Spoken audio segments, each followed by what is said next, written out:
Hello friends, education with Priyanka में आपका स्वागत है। तो फ्रेंड्स, आज हम लोग हिंदी का चैप्टर कारक के बारे में पढ़ेंगे। तो आइए देखते हैं कारक क्या होता है। वह शब्द जो किसी वाक्य में शब्दों को जोड़ने का कार्य करता है कारक कहलाता है, अथवा संज्ञा का वह रूप जो शब्दों को जोड़ने का कार्य करता है विकारी रूप कहलाता है। इसका एग्जाम्पल देखेंगे। एग्जाम्पल है, राम ने रावण को मारा। और कारक के भेद हैं। हिंदी में कारक के 8 भेद होते हैं। तो फ्रेंड्स, आइए देखते हैं कि 8 भेद कौन कौन से हैं। ये देखिए, ये इसके 8 भेद हैं। तो आइए देखते हैं 8 भेद। पहला है कर्ता कारक, ये है कर्म कारक। तीसरा है करण कारक, संप्रदान कारक, अपादान, संबंध, अधिकरण, संबोधन।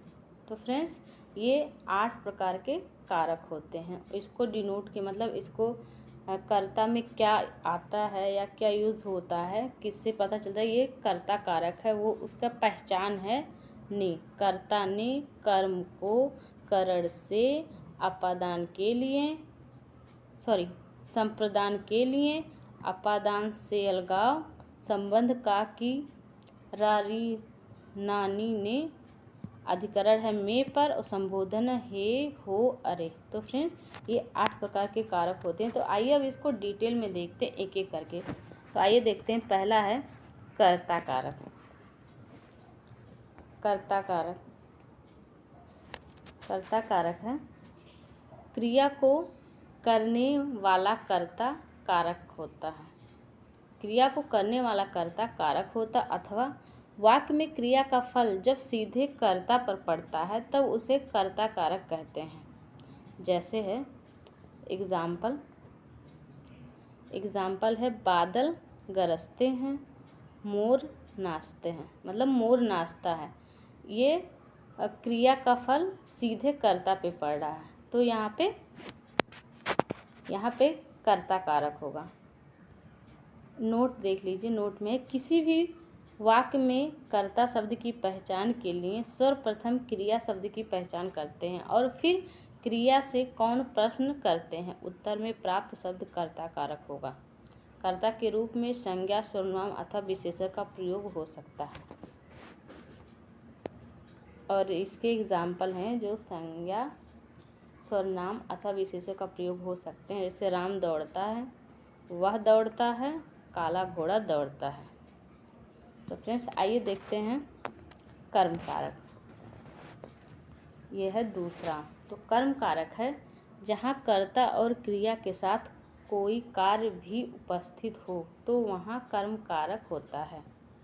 जैसे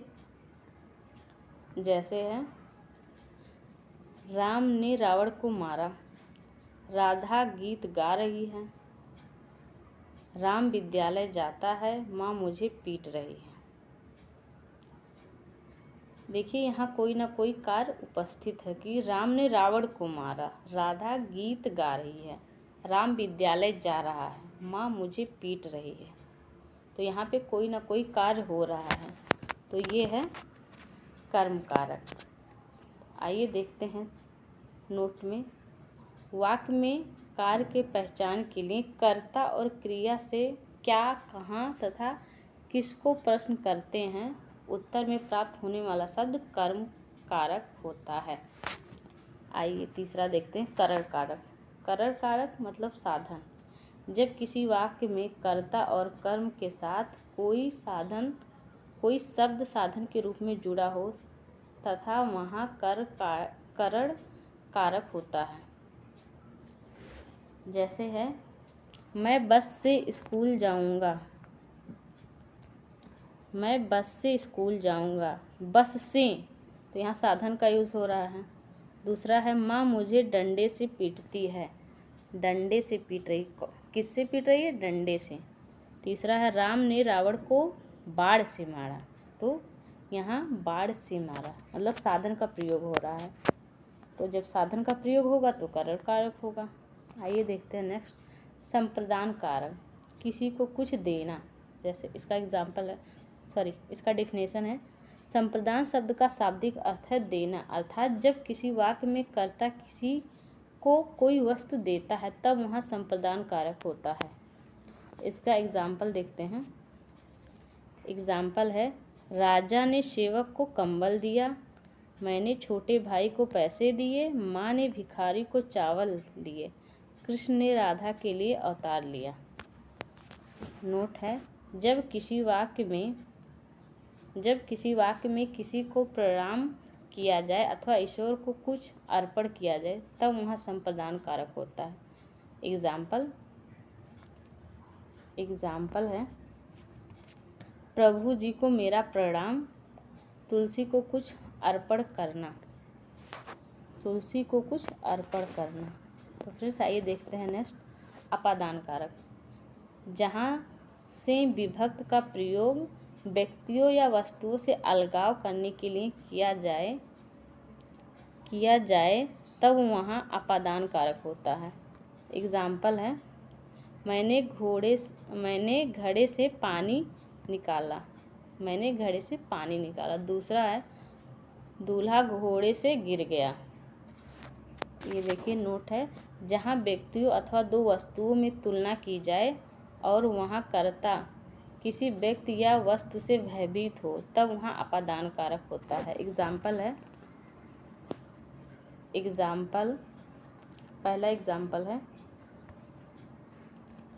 कमल का फूल गुलाब से सुंदर है, लड़के अपने पापा से डरते हैं, लड़कियां छिपकली से डरती हैं।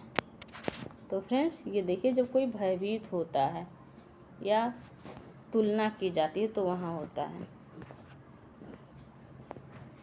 आइए देखते हैं नेक्स्ट, संबंध कारक। जब कोई शब्द दो वस्तुओं अथवा व्यक्तियों के बीच संबंध स्थापित करे तब वहाँ संबंध कारक होता है। एग्जाम्पल, मोहन का मकान बड़ा है, यह मेरी कार है, मेरी गाय काली है। ये इसके एग्जाम्पल है, तो ये संबंध कारक है। और लास्ट है, मतलब 7वां है अधिकरण कारक। अधिकरण का शाब्दिक अर्थ होता है आधार प्रकट करना, अर्थात जहाँ किसी व्यक्ति अथवा वस्तु का आधार बताया जाए तथा वहाँ अधिकरण कारक होता है। एग्जाम्पल है, टीवी कमरे में चल रही है, गाय गौशाले में खड़ी है, मैं कुर्सी पर बैठा हूँ। तो देखिए यहाँ में पर आ रहा है, जहाँ में और पर आएगा तो वहाँ अधिकरण होगा। और लास्ट है संबोधन कारक। किसी के पुकारने, संकेत करने, दुख प्रकट करने इत्यादि के लिए संबोधन कारक होता है। एग्जाम्पल, अरे आप आ गए, हे बालक इधर मत आओ। तो फ्रेंड्स ये इसके एग्जाम्पल है दोनों, आप देख लीजिए। फ्रेंड्स आज के लिए बस इतना ही। अगर आपको वीडियो अच्छा लगा हो तो वीडियो को लाइक एंड चैनल को सब्सक्राइब कर दीजिए। Thanks for watching.